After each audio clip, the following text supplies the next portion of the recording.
ಮಾನ್ಯರ ಅಮೃತ ಹಸ್ತದಿಂದ ಇದೀಗ ನಗಾರಿ ಬಾರಿಸುವುದರ ಮೂಲಕ ವಿದ್ಯುಕ್ತ ಚಾಲನೆಯನ್ನು ನೀಡಲಾಗುತ್ತದೆ. ಸನ್ಮಾನ್ಯ ಮುಖ್ಯಮಂತ್ರಿಗಳು ವೇದಿಕೆ ಮುಂಭಾಗಕ್ಕೆ ಬರ್ತಾ ಇದ್ದಾರೆ. ನಗಾರಿಯನ್ನ ನುಡಿಸುವುದರ ಮುಖೇನ, ಅಲ್ಲಿರುವಂತಹ ವಾದ್ಯಗಳನ್ನ ನುಡಿಸುವುದರ ಮುಖೇನ ಹಂಪಿ ಉತ್ಸವ 2024ಕ್ಕೆ ಇದೀಗ ನಿಮ್ಮೆಲ್ಲರ ಸಮ್ಮುಖದಲ್ಲಿ ಸಾಕ್ಷಿಯಲ್ಲಿ ಚಾಲನೆ ದೊರೀತಾ ಇದೆ. ವಿಶೇಷವಾದಂತಹ ಉದ್ಘಾಟನೆ, ವಿಶಿಷ್ಟವಾದಂತಹ ಢಮ ಢಮ ಢಮರುಗ ಹೇ ಶಂಕರ ಢನ ಢನ ಢಂಢಾಭಜೆ, ನಾಡಿನ ಕೀರ್ತಿಯನ್ನ ಒಳಗಿಸುವಂತಹ, ನಾಡಿನ ಕೀರ್ತಿಯನ್ನ ಬೆಳಗಿಸುವಂತಹ ಢಮರುಗದ ನಿನಾದ ಇಲ್ಲಿ ಹೊರಹೊಮ್ಮಿಸ್ತಾ ಇದ್ದಾರೆ ಸನ್ಮಾನ್ಯ ಮುಖ್ಯಮಂತ್ರಿಗಳಾದ ಶ್ರೀ ಸಿದ್ದರಾಮಯ್ಯನವರು.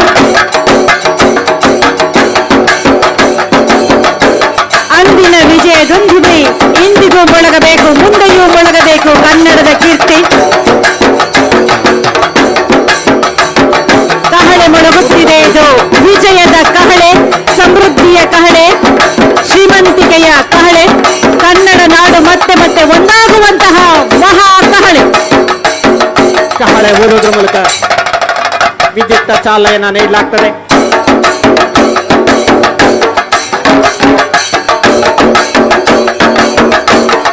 ವೈಭವದ ಹಂಪಿ ಉತ್ಸವ ಇದೀಗ ವಿದ್ಯುಕ್ತ ಚಾಲನೆಗೊಂಡಿದೆ. ಜೋರಾದ ಚಪ್ಪಾಳೆ ಮೂಲಕ ನಾವೆಲ್ಲರೂ ಕೂಡ ಸಾಕ್ಷಿಯಾಗೋಣ.